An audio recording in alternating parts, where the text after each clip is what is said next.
I have a love-hate relationship with Isekai. On one hand, it allows for a lot of creativity and imagination when it comes to storytelling, which is really great. On the other hand, people tend to be very generic and bland with their stories and be very just the same, you know? I'm giving the same types of stories with like a slight change, and I want something different, something more good, or I think that's the word. And so when some come around that are good, that are enjoyable, let's talk about them, let's praise them. With all that being said, let's talk about one such Isekai that is enjoyable, which is a good time. That's all we want here, right? The story is pretty straightforward. You have a main character who's devoted his life to trying to be the hero that he saw and wanted to be when he was younger, right? The hero he saw in anime, manga, so on and so forth. And so he trains for years, unbeknownst to anyone. He trains to hone his body, to hone his mind, to be that kind of person while maintaining the falseness of being just this average Joe during the day, this average student, this average person. Well, one day he gets hit by a truck, as often happens in Isekai. As he's in that in-between between life and death, he's reflecting on how even if he had survived, even if he had reached the peak of human conditioning and human capabilities, he'd still be limited because humans are limited by their physical standing, by things that they can't control. So when he is reincarnated into this new magical world, he realizes that, hey, I can transcend my human limitations in this world more than I ever could before, and he seeks to take full advantage of it. He's keeping the same kind of persona where it's like, you know what, during the day, I'm this average background character, pay me no mind. When nighttime comes, he's Shadow, the leader of Shadow Garden, and this just mysteriously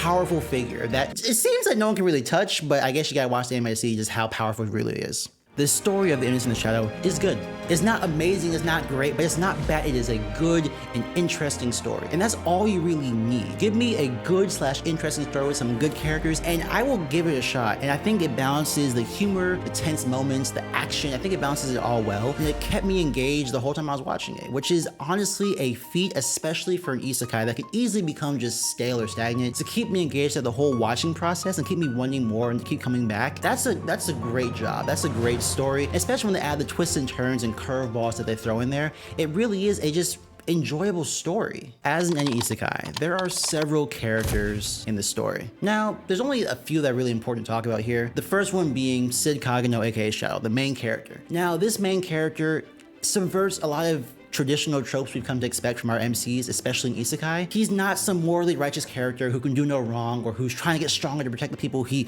cares about the most. No, he's self-absorbed and he's low-key insane, like low-key, but maybe not low-key, right? And it's really refreshing, which is so weird to say, but it is, because all Sid cares about is his own story. All he cares about is the persona he gives off as Sid Kagano, background extraordinaire. He wants to be the best background character there is. So that's how he plays himself, the best background character. And then when night falls, he becomes Shadow, and he seeks to become the strongest, most powerful person to exist. He wants to be atomic. And so you have these two contrasting personas, but he's committed to both. He will not just go in the bathroom and change into a shadow costume and go and just wild out on people. No, he wants to actually be a great background character. He's willing to do all the background character things like lose in the first round of the anime tournament arc or die first when there's invaders in the school. He wants to do it, he seeks to do it, and he revels in it, which is really interesting. It's so fun and it's so different that I really enjoyed it. And then when he's Shadow, he's just the OP protagonist. So that duality is just really good. We're so used to seeing just a main character that's overpowered, morally righteous, and he's fighting and it looks like he's gonna lose, and then he gets the power of friendship or he remembers something and he wins, and that's fun at times, especially when it's done well, but it's so tried and true, it can get a little bit repetitive, especially when it's not done well. And so having a story that's trying to do something a little bit different and provide a main character that's really self-absorbed, but is also enjoyable, is really powerful, but may not save the day because he doesn't think it's best for his plot progression. It's a really interesting dynamic. It's very fun to watch and engage with and just appreciate, and I really enjoy that. While Sid Kagano, aka Shadow, is a pretty static character, there are characters that are dynamic, that grow and change as the story progresses. Mainly the three princesses, Rose Oriana, Alexia Midgar, and Iris Midgar. All three of them grow and develop throughout the course of the story. They all have their own weaknesses and mental hangups and shortcomings, and by the time this first season is over, the places where they end up at, are completely different from each other and where they once started off, which is good to see. They take this story and all the events seriously, whereas Shadow or Sid, it's a joke to him. He doesn't care that much. It's a lot lower stakes because he doesn't care about the people or the circumstances. He cares about himself. But these three princesses, they care about the people. They care about the truth of being unveiled. They care about all that's happening because this is their world. They care about all these things, and so they're faced with some ugly truths about themselves and the lies that they were told. And so seeing that progression for their characters, even though they're secondary characters, is really fun because it's such a contrast to Sid. And so when they have interactions where they're taking something deadly serious and he's not, it provides some really humorous moments, which is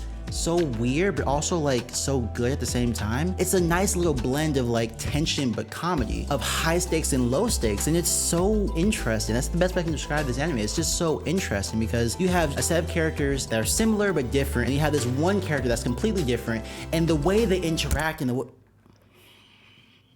way they interact, the way they engage with themselves and their surroundings and the circumstances that happen to them, it's really interesting because you don't know what's gonna happen. With their progression, with Sid, with anyone else, you don't know what's gonna happen, and that unpredictability, when you mix in humor and tension with that, is such a weird combination in an isekai, but I love it. The balance of characters and just the different personal arcs and growths and whatnot is just fun to watch. The characters definitely make the show just what the show is, and I really enjoy them for that. All in all, I'd say you should check the show out. It's not the most complex thing out there, it's not the deepest, it's not even the best anime out there, it's not. It's just a good time. It is a good time. It has some great action sequences, some really funny moments, it has some really interesting or at least engaging characters, it has just a bunch of good stuff. It's a really good anime. Borderline great anime. If you're in the market for watching something just low stakes that you can just enjoy and kind of just watch, go ahead and watch it. Also, I watched the dub. It was actually really good. It was better than I was expecting. I usually watch it in sub. Dub is really good. If you want to watch a dub, I think you'll enjoy it. If you've already seen it, let me know in the comment section what you think of it. With all that being said, I have been Wheat. Thanks for watching, and I will catch you all in the next video.